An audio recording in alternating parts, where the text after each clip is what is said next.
The psychology of Jujutsu Kaisen's most controversial character, Kirara Hoshi. I'm just wondering what pronouns the anime room is gonna use for Kirara, low key, bro.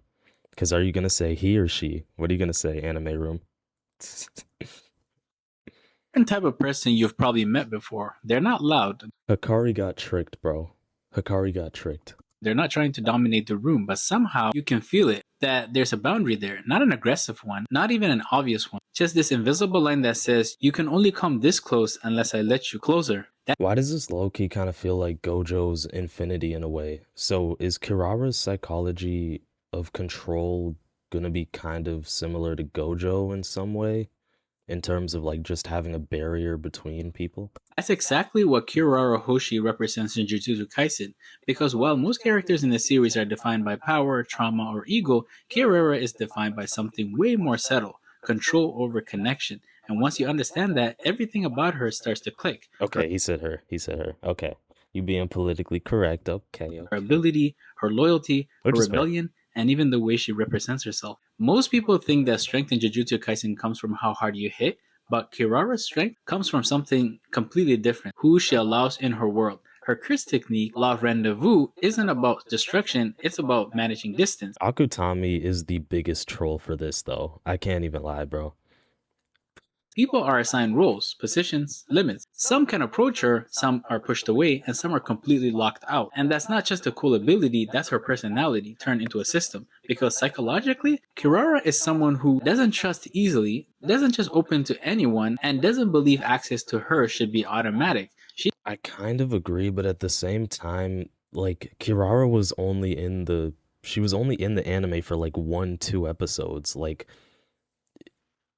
we really didn't get like too much of Kirara. She decides that, and once you realize that, her entire character becomes way more grounded. She's not cold, she's selective. Now, here's where things get interesting because Kirara isn't distant with everyone. When it comes to Kinji Hakari, she's complete opposite. She's expressive, supportive, and loyal to a fault. And that contrast tells you everything. Kirara operates on what you would call selective empathy. It's not that she lacks compassion, it's that her compassion is earned. If you're outside her circle, Well, I mean, that makes sense. And that kind of goes for most people. Like most people's compassion and friendship are earned.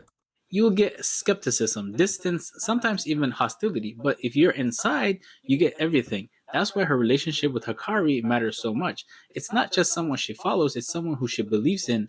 And more than that, she stabilizes him. Because you see, Hakari is a chaos. Risk, emotion, the fever. Kirara, she's the one who reads it. She notices when he's off, when he's not himself. Actually, very true. Kirara has good, I don't, maybe like emotional perception because she really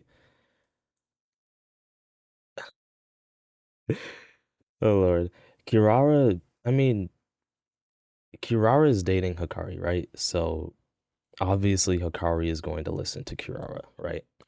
Self when the heat drops. So while Hakari chases intensity, Kirara understands it, and that dynamic shows a really important psychological trait. She's not just loyal, she's the emotional intelligence in a quiet way. You see, Kirara didn't just randomly end up outside the Jujutsu system, she left it. And that matters because Jujutsu society is rigged, right? Traditionally and hierarchically, it tells you who you are, what your value is, and where you belong. Kirara rejected all of that, and psychologically, that points to something deeper than just rebellion, it's identity protection. People who feel misunderstood or boxed in by a system tend to do one of two things: conform and suppress themselves, or reject the system. Yep, literally Yuji became a cog because of that. Yuji chose to suppress his emotions, his identity, to become a true cog, a true Jujutsu sorcerer. Entirely. Kirara chose the second one, and that's why her mistrust of authority feels so real. When she doubts information coming from the higher ups, even something serious, it's not arrogance, it's defense. Because if a system has consistently treated you like an outsider, you stop believing anything it tells you. That's not stupidity, that's a pattern recognition turned into self-protection. Now let's talk about her technique again, because this is where everything comes together. Law of Rendezvous forces people into fixed relationships in space. You can't just move freely, you can't just approach her, You have to It's actually a really overpowered curse technique, though, not gonna lie. follow her rules. And that is such a perfect reflection of her psychology, it's almost scary. Basically, just a weaker version of Gojo's Infinity. Because in real life, some people don't set boundaries by saying stay away, they set boundaries by making it impossible to get close to them in the first place. That's Kirara. She doesn't confront, she structures. She creates a system where only the right people can reach her, everyone else gets filtered out automatically. And the fact that she Yeah. uses this in combat, And like him saying everybody gets filtered out automatically, it really relates to like Gojo's Infinity Barrier, because Gojo himself can choose what enters his infinity or what doesn't. shows something else. She's a technician. While characters like Megami rely on strategy, Kirara takes it a step further. She turns the entire battlefield into a controlled environment. That requires high awareness, patience, and the ability to think multiple steps ahead. She's not Yeah. trying to overpower you, she's trying to make sure that you were never a threat to begin with.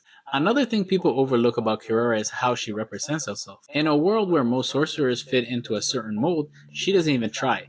Her style, her attitude, her energy, it's all the same thing. It's saying, I'm not here to be accepted, and that's important because a lot of people think that confidence means being loud or dominant, but Kirara represents different kind of confidence, self-defined identity. She doesn't need validation from the school, the higher-ups, or the ranking system. She already knows who she is. And that's why she can walk away from all of this without hesitation. That's not a rebellion for attention, that's authenticity without compromise. If you strip everything down, her ability, her relationships, her choices, Honestly, even for only being a 1-2 episode character, Kirara has decent writing. Yeah.